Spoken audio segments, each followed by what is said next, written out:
choice supports. I don't know, man. I get that's gonna make you fight level 1, and that's good.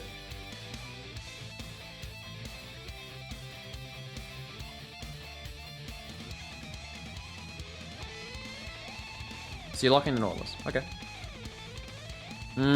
Well. So you should ban the Lux, right? Ah, yeah. I remember what happens in this draft now. Yeah. So you're looking at banning the Lux. Tilting the support matchup as much as you can. But I feel like not having a stronger... Because you're probably losing... What are you losing here? What are you losing? Maybe Jarvan's a good ban. Jarvan's not a bad ban into Caitlyn. Because Jarvan can sometimes... Caitlyn can sometimes struggle against that. Not that it's great against Lee Sin Silas, but... against Grave Silas, but... Maybe you're banning away the Lee Sin. Because Lee Sin allows you to prop up your... Yeah, allows you to play 3v3. Oh, Viega's a good pick, actually. Yeah. Viega's another early fighting champion, but... slightly more ability to play through late game. Well, definitely more ability to play through late game. Ah, yeah. This stupid-ass prio support just pushes you in until you... Yeah. I am surprised... I mean, unless top are just like, we don't care if you pick in Lux, we'll just kill you level 1. Maybe they don't mind playing against the enchanters slash mage supports.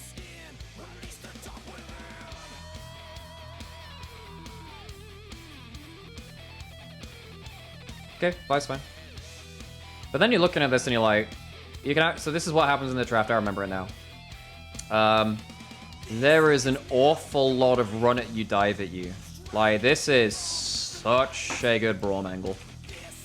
This is such a good Braum angle. Like, it's strong level 1.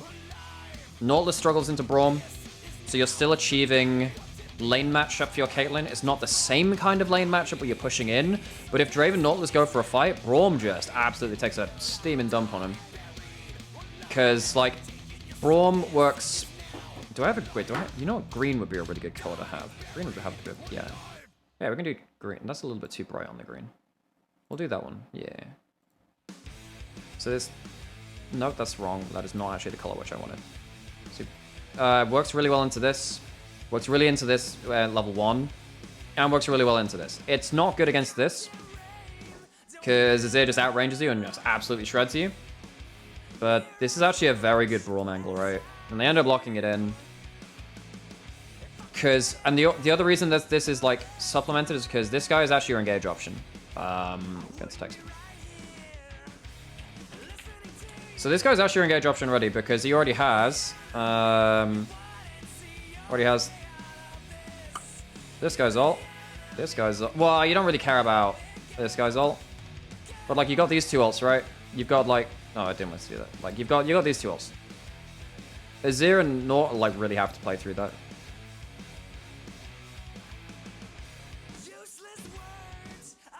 This is a survive in isolation topside matchup.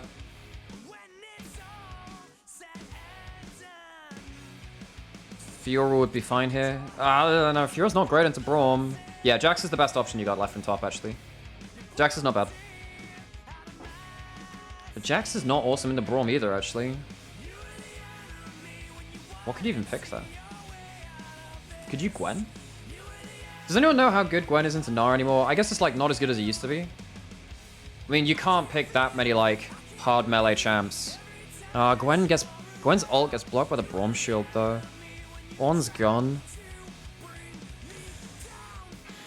Could you Sion? Sion gets a little bit dumped on by Graves Gnar.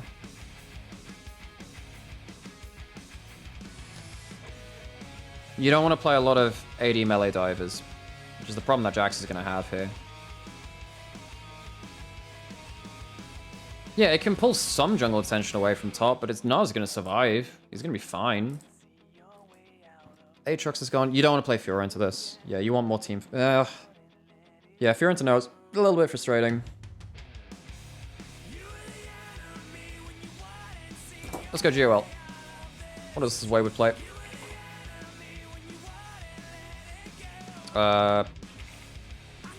Miss Top Esports. Seems well.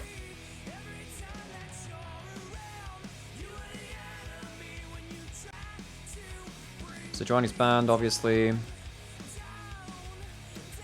This is not... No, you don't want to give GP... You can't play GP into Graves. Graves, nah, they kill you.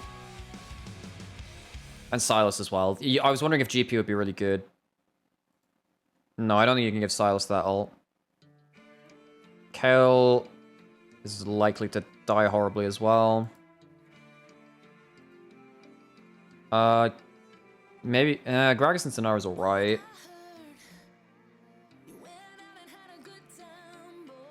You don't want to Renekton into that comp, not into Braum. Could you Jace? Jace is he's too risky to leave alone on an island. I don't know. Out of the stuff he's played, yeah. I don't think it's great, but it's better than other options. Maybe Gwen is the option. Maybe Gwen is the option. My one worry is... My one worry is you're getting your ult blocked by... Braum quite a lot. No, actually, you know what? Gwen is the option here. Gwen is actually the better option. I know you're playing double solo laners at that point, but like, you're still fine into the Gnar. It's less about your 1v1 matchup, but you can walk over the traps with your W. You just... Mordekaiser is also not an awful idea as well. Yeah, you can pull the Braum out of the team fight and just be like, your shield is now gone. What do you do now? I think Gwen... Maybe you can Camille. Did they take away Camille? No, they didn't. You can maybe Camille. I think Camille or Gwen I prefer over Jax here, actually. Yes. Yeah. Yes. Heimer support has been played a fair bit. And I remember Damn... Yeah, no, in fact, while Beryl was on Damn 1, they did play the Heimer support a little bit. Thinking about it. That was actually while he was on there. Don't talk to me. Tell me how you feel.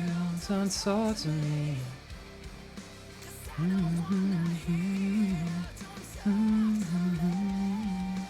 Both very strong level 1 supports. Get bot side vision.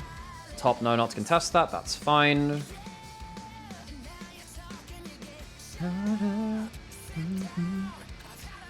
See, in the LGL, we had, you're not nervous about DMCA? Oh, with music and stuff? I've never had problems with it before, so.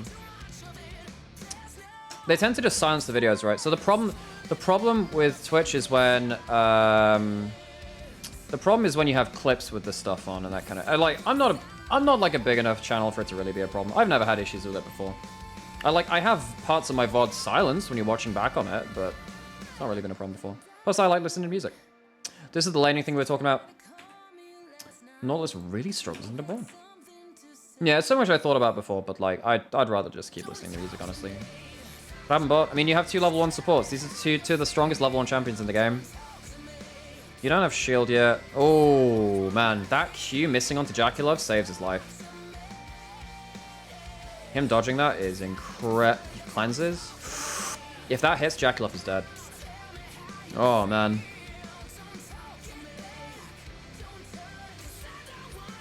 Oh, that is so close, man. Holy moly. That is, by the way, that's 3 health pots used on Jaculov. He's used all 3 health pots. Jesus, man. Yeah, I don't really know what the DMCA, like, problems... I mean, like, I don't know. I think it's really scummy not being able to, like, listen to music and stuff on stream. I think that's really stupid. I really hate that. Yeah. I get that it might be a problem in the future. Maybe it will be. But, like, before I was a gamer, I was a musician. I listened to music. Like, music is my thing as well as gaming. Whenever I'm at my PC, I'm listening to music. Whenever I'm out, I'm listening to music. For me, if I'm not listening to music, it's very odd for me in my downtime. So, yeah, I really don't... I'm willing to take the L if it comes up. I've never had any problems before, I know. If I get multiple strikes, and that's the kind of thing I'm like, okay, maybe I'll change it at that point. But I've got enough, like, room for maneuver right now. Not feeling this one. Good song. Take this one.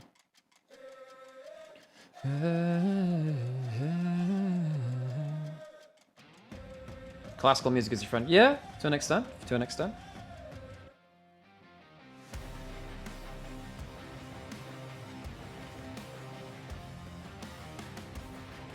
Zeka contesting Pro. Doesn't really get much off of that.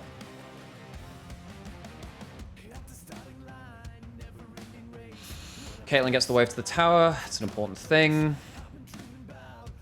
Because if Caitlyn gets wave to the tower, Caitlyn gets to poke you out under tower, which is the dangerous thing, right? This isn't a kill here, right? No.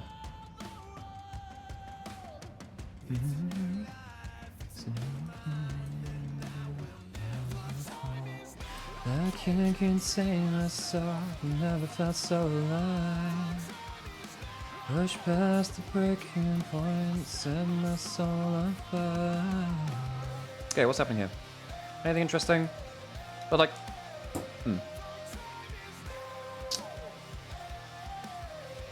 the fact that nothing has really happened in terms of kills in the first few waves probably works out for DRX. They're a team which likes to play a little like slower compared to the other teams in their group. Can you talk about buying Medjai's with classical music like a true connoisseur? Welcome to the Medjai's Emporium. Oh, Wayward. Close flash in that matchup, kind of awkward. Jaculov. Oh, man. Oh, it's so close, man. Yikes. Honk. Dying in the Jax versus... Oh, I don't know, man. Just pick Gwen. Just pick Gwen. So funny stuff, actually, Coffee. I actually pitched a very similar segment about that to LEC in summer, about Nightmare's Medjai's Emporium. And I was going to mention Yagao and Knight and Caps. But because I was on like less consistently in summer, like I was like 1 week on, then a couple of weeks off, or 1 week on, 1 week off. Like the time kind of passed. Like I couldn't quite find the timing for it. But yeah, that was actually the plan. That was actually the plan. I was going to do something like that. Like all like art critic, snobbish kind of vibe. That was the Q bug, yeah, with the no, it just flies off to the side stupidly. But no, that was actually the plan. Oh yes, Caitlyn ult being thrown into Draven, who's got a Vamp Scepter. That's very high value. I mean, I might do it next year still. We'll see. Like, so if you see that, just know it's been in the works. So this is something which is not really like talked about in the LEC community because like it's not something you see because it's all behind the scenes things. Like the amount of random crap I have pitched LEC has been kind of hilarious. Like I've probably pitched them like 5 or 6 or 7 different like random stuff. Like I had, so it's probably not going to happen now because the time has passed. I had this whole idea for a Jurassic Park LEC intro, like a cold open. Because the new Jurassic World movie came out this year. And it was going to be like talking about like the old players, the old dinosaurs of the LEC, which came back to the league this year. So it's going to be like the Chachisaurus. Vizichachi has been revived. He has been brought back from fossils to play in the LEC this year. And I was just like, so initially this came out from, and it kind of moved away from this concept, but you know the memes when I was in spring where I just kind of kept coming back as a guest and every week it was like, okay, Nightmare is back. And I came back for like 5 weeks, 6 weeks solid. So my joke was like, I was like hiding in the studio. And you know like the meme of like, if they don't come back for like 15 minutes, like you're legally allowed to leave. So mine was the opposite of that. It's like, if I stay in the studio, like after the doors have closed, legally I'm just allowed to stay there. That was like the joke, right? Even though, whatever. So I was digging tunnels over the studio to like hide within the studio. Then I just had this idea of like, you know, in the original Jurassic Park movie where the Velociraptors are in the kitchen and like the kids are hiding under the table and you hear like the little like the tapping sound from the Velociraptor. That was my idea for the skit. I'm like, that'd be really funny if it's like me hiding in the studio and it's just like an LEC security guard or like an LEC player or something like roaming around the studio at night. It's just like myself, I don't know, something like Goldborg, something like that. It's like, look, shh, don't move a muscle. Like combine a load of scenes from that. That was the initial plan. I'm like, okay, but that's a little bit too talent focused, and the LEC does a lot of talent focused content because over COVID we were the ones that were available for like talent shoots or like for stuff like that. But that was the initial idea, and I'm like, hang on, but what if I like, there are a lot of older players which come back, Xerxes, Chachi. What if like we had like Chachi come back and like he's been brought back from like fossilization and like he's just eating off of a table. It's like lunch break and he's just like, food's just on the table, chumped, and it's like, what? Why the hell is he eating off the table? Oh, you see, back in 2015 they didn't have plates. because they didn't have tower plates in 2015. Yep. Anyway, so that was that was my plan. And just to have like a load of rather just like dumb as rocks puns. So we were gonna have like the Chachisaurus, Velociraptor, and like, I don't know, like just a whole load of stuff like that. And it was gonna be dumb, it was gonna be cringe, but like we couldn't quite get the script together in time, and it kind of like the moment passed, but like I was really looking forward to doing that kind of thing. And just like this is kind of the thing which doesn't get shown about me, like, on broadcast, because, like, a lot of this is planning behind the scenes. The amount of random crap I come up with for skits is hilarious, like, in my mind. Not to, like, toot my own home, but, like, there's just a lot of very questionable content I think of off-screen. And that's something which a lot of the LEC crew do, so I really thrived in that kind of atmosphere. And yeah, so, like, I mean, the first thing which I turned up in was the just-in-time skit, which was me and Goldborg being the con men. So a load of people like had difficulties with scheduling. So Goldborg and I were called in pretty late notice with this. So it was basically, we hadn't seen the script until we were literally like being driven over in the taxi on the way there. And we were just like, we turn up, we've got like 30 minutes in terms of like, all right, what do we got with the script? Okay, don't like this, don't like this. And we'd like, basically that whole skit was Goldborg and I doing everything on the fly, turning just in time, who was meant to be one character, into two separate con men who bounced off each other. And it was really cool. I think that like GB has been really good for me to work with. We have a very similar vibe when it comes to content. So between that and then also like the Mr. Rogers stuff like that. I mean, the Mr. Rogers thing, that we didn't have to edit that. That was just a great script through and through. But that script, the just-in-time one, was effectively what you saw on screen was a lot of influence from Goldborg and I think that was a really good kind of proof of concept that if you give creative freedom to us as newer characters, even though we're coming into a very well accepted system in terms of the LEC, where they have, you know, they have a talent team which has worked, you know, done a lot of this stuff before, trying to introduce ourselves into that kind of equation, it kind of showed we could do that on the non-sequitur content side of things too. So that was a really satisfying part. Anyway, I've had like a whole load of other stuff which I've pitched. What else did I pitch? I'm not sure all. I mean, I will keep some of it under wraps just in case it comes to light, but there were some really fun ideas. And it felt really good to kind of be a part of that because obviously the LEC has been Dracos. He did pretty, you know, the King's Legacy Dynasty card game thing. That was all his brainchild thing, and he obviously that was one of the best pieces of content we've had. We had like the psychiatric kind of ward thing as well for the LEC players between Verdi and Law. That was a really good skit. Like it felt really good to be kind of. Oh, this is really important. It felt really good to be kind of part of that machine. Now, obviously, I wasn't part of those things, but like to be able to contribute to anything like that was really, really fun. Back to the game, though. Yeah, LEC did really good content. So, hang on, what's happening here? So the top, overloading resources bot, no teleports to respond, stacks being built up from Jackalove. I do not think you should be trading health bars like that, Deft. Because the reason you don't really want to is because you got an exhaust. What you want to be doing is trade. You want to have like more of your health bar available, so they're trying to burst you down through an exhaust, rather than like taking slower trades like this auto for auto. Exhaust, like the exhaust there is, unironically, I think you save exhaust here. I don't, because you are dying here. You should know that you are dying. You know that you're dying. I don't think you exhaust. I think you do everything you can to stop this guy getting the kill, which is what they do, right? I think you don't exhaust. I think that increases the likelihood that Jackie Love can flash forward for the kill. Oh, I guess it does mean that Kate gets a lot of... That does mean that Caitlyn gets a lot more damage down. Okay, it works out in this case, but if your primary goal is to stop Draven getting the shutdown, getting the kill, I think you don't pull the exhaust.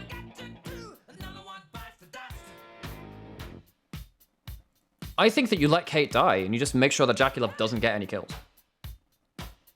I think that you don't put the exhaust down there. You just wall off the you door off the Jackie Love ult, the Whirling Death. I think that's the play. But still, really important that Jackie Love doesn't get the kill on this shutdown. And Fame, thanks for the follow. I appreciate it. Oh my god, he's died twice in a row. He has 0 stacks now. He has like 0 stacks. That is so rough. And you got 3 kills on Zeka, one of the best mids at the tournament as well. On one of his best champions. That's so rough.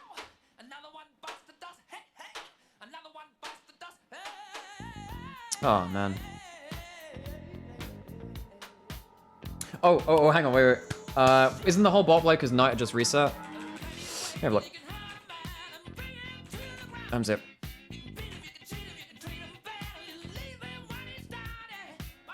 Knight has Prio in mid. They know that Zek is not on bot side. So you know that jungler's not bot side. Yeah, Zek is not there anyway.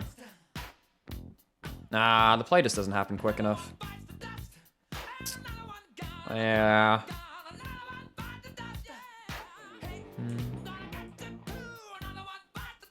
Knight has TP, he resets. Pushing in mid-wave, force the teleport out. Yeah, that's nice. This is nice from DRX actually, because they push in mid-wave super hard, which Caitlyn can do, to force the TP out of Knight. He doesn't have teleport to go bot now. Of course, it's only 11 minutes, so you can't teleport to that turret. You can't teleport anywhere else anyway, but like you're teleporting back to turrets, right?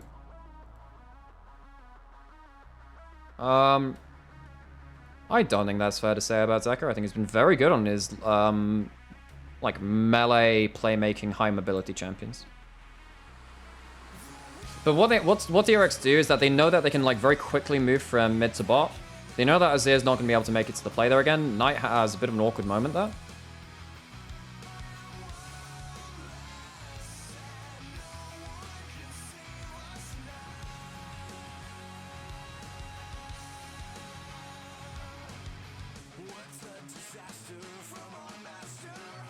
Not feeling this one.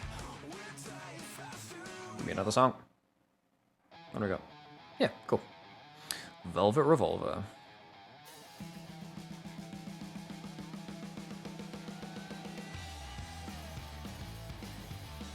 Why have you got this item? Tian, why have you got this item? There's 0 healing. Well, okay, that's not true. You have Silas. Do you? I don't know, man. Say the line, Kevin. Say the line. Just look at the difference in value between these first 2 items. One gives you complete vision control, great stats, everything. This is like an inefficient stat stick with utility that you're not realistically going to use. Isn't Leandry just better on Azir in general? Do you think the burst build is warranted in this game or any game, to be honest? In this game, I think you're worried about being outranged by these two. And what that means... Well, I say outranged by these two. No, well, okay, no, that's conditional. Being outranged by this. Threatened by this when you're poking. And outranged by this. You're not winning poke battles. Elongated poke battles are bad. And I think that's the difference between Leandries and Ludens. You're looking for the immediate burst over several elongated trades with multiple Leandries kind of procs across the team. Ludens, you're looking to make the most out of that first burst. You have first strike, though. I guess you're also looking for bursts to try and like help out Draven in the fight as well. Not that it's... You don't want to super index into like giving Draven everything, but... You're also soul AP. You're soul AP, so the extra magic pen helps. Particularly when you've got a lot of these folks who are very squishy. Leandries would give you a lot more value against Braum, if Braum gets in the right place with a shield. I don't mind Ludens here. I don't mind Ludens. I think, given the fact that you're going to be outranged on the whole and you're going to lose the poke battle, I think that's fine. Nah has fleet footwork. Gotta cut down on that healing. Yeah, something like that.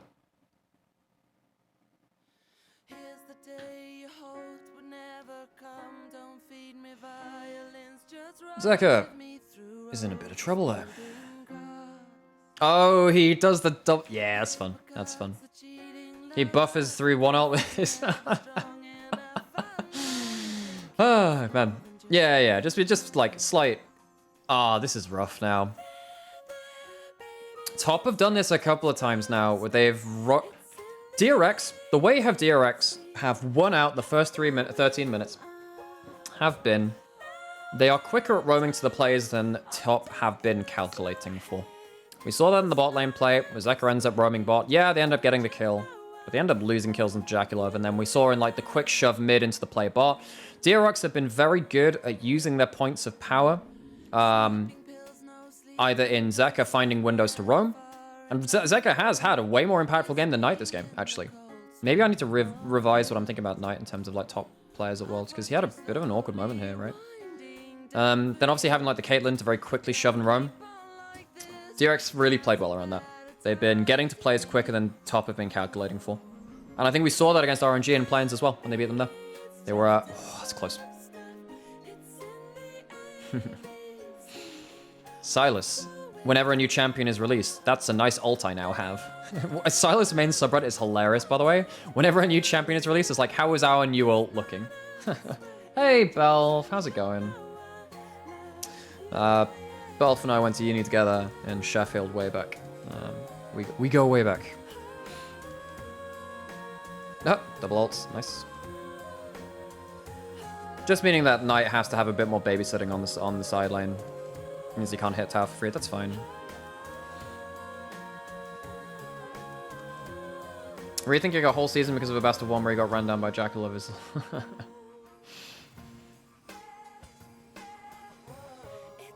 No, I just meant in terms of like this game and this season. Because, not this season, this game and this Worlds. Because like I said, that Knight is like one of my top couple of players at Worlds. I think that Odoamne has been very, very good. I think Odoamne is on the short list as well. But I think Knight had a very, very good couple of snowball games, right?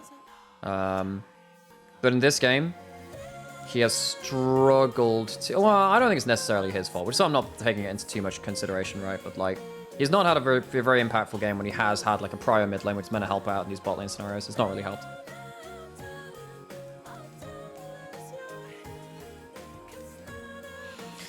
And this is where things start to fall apart a little bit from top. You start to lose your outer towers. You're going to start to lose your vision after this point.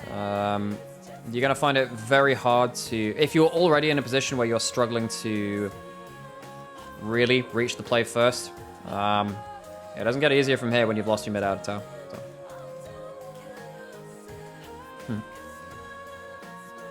What do you think is the most realistic counter for Fury you think is possible to see at Worlds?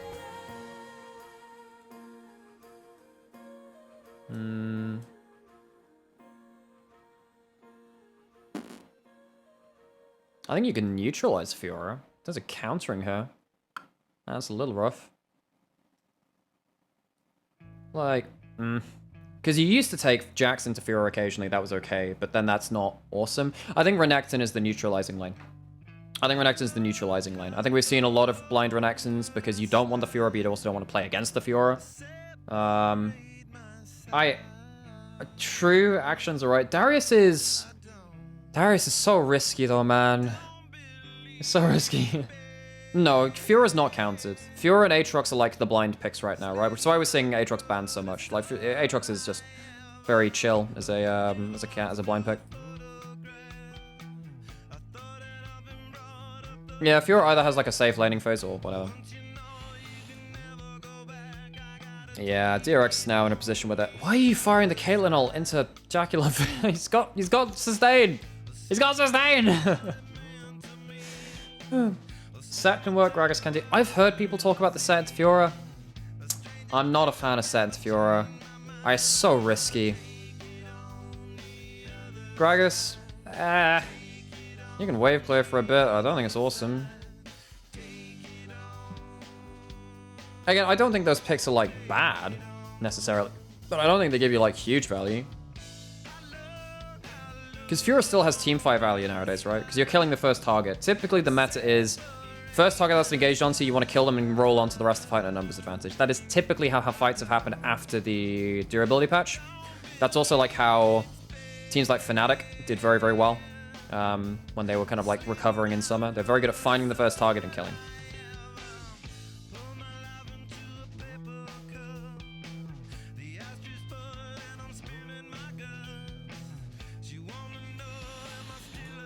Top, do you have a ward on Raptors? Dragon's coming up in a minute, they have double TPs. That gives them something to play around at least.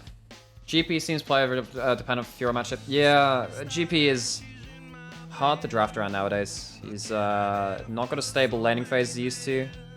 And Silas stealing. Silas both, like, Silas rocks up in mid lane, walks into your side lane later into the game, makes your life hell, and steals your ult and uses it better than you. So.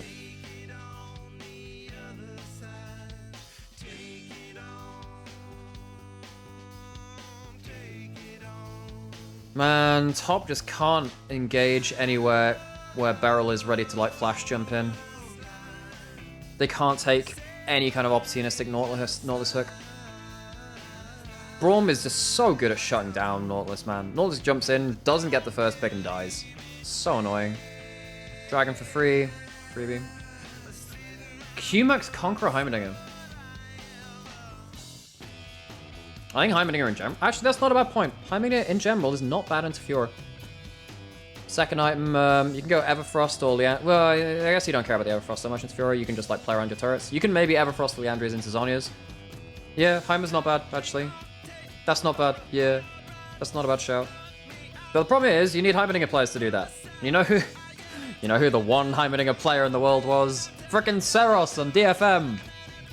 He retired for Arya. Arya came back in. That's who DFM got rid of for Arya. He's actually the coach. He's one of the coaches to the teams. Yeah, Hyeonum is alright, but like, dude, yeah, Hyeonum was like the Western Heimerdinger, but like, Seros was like the best Heimerdinger player in the world. Hyeonum was funny because he was on G2 and he had to play that to like bail out his laning phase or whatever. But like, Seros was by far the best Heimerdinger player in the world. Seros, like, he played it out of meta, he played it everywhere. This guy was awesome. Man, I kind of want to see Seros come back for like one last game just to play Heimerdinger. That'd be so fun. The problem is, if he ever came back, everyone would just ban Ziggs Heimerdinger. It's like, okay, what else do you play now? That was the problem. That's why they had to like eventually kind of move away from Seros. As much as he was like a very good Japanese resident mid, like he only played a couple of champions. It was Karma, Heimerdinger, Ziggs. He played like 2/3 of his games across those 3 champions or something absurd like that. A very high amount on them. Like, top just cannot engage into DRX, man. Wherever Beryl is, like, you just can't do shit. Oh, this is a big fight. This is pretty much the fight which ends the game, actually. Assuming you've seen LGL rumors. Depends which ones. I've not been like in the rumor mill that much. Besides, like, I know that some folks may be interested in Ebby. Potentially. But that's kind of the word every offseason, and he's not moved yet, so we'll see. The merging ones, which seems to have no basis, I've not heard anything about merging. I think there would have been much more larger whispers than that. So, Jackalove's already flashed, already cleansed, half HP. Tian very nearly saves his life. However, if Jackalove had a shutdown earlier in the game, he had a cash in earlier in this game, this fight is a 1 fight for top. How the hell does that work out, actually? Because Zeka is a lot of the gold in DRX. He messes up that fight, man. Holy moly, Zeka almost throws the game. He very nearly throws the game. Like, I think it's still probably an even-ish fight, actually. But, like, that's a winnable fight for top. If you had a shutdown, that's actually probably good fight for top. That's crazy. It's actually pretty crazy.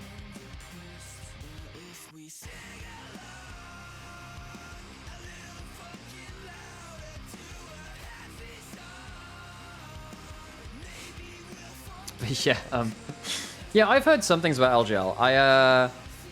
Someone was asking for Ebby's solo queue accounts. So I don't know whether that's just keeping an eye on scouting, because you should do. But I don't know. Interesting. Interesting. Yeah, once you die in that one again, where Jackalove he's died again without getting shut down. You've given over Baron, given over Soul Point. That's game. This is game. Realistically, it is.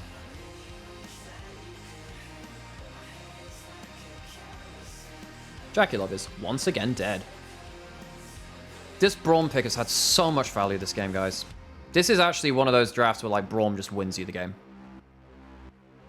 We had a couple of them in LDLC. In EU Masters did that as well. They had a couple of drafts that was like, yep, Braum's locked in. Good luck. And you just couldn't play the game at that point. Deft, The Last Dance. Okay. That's that game. Well, that's kind of everything I wanted to go through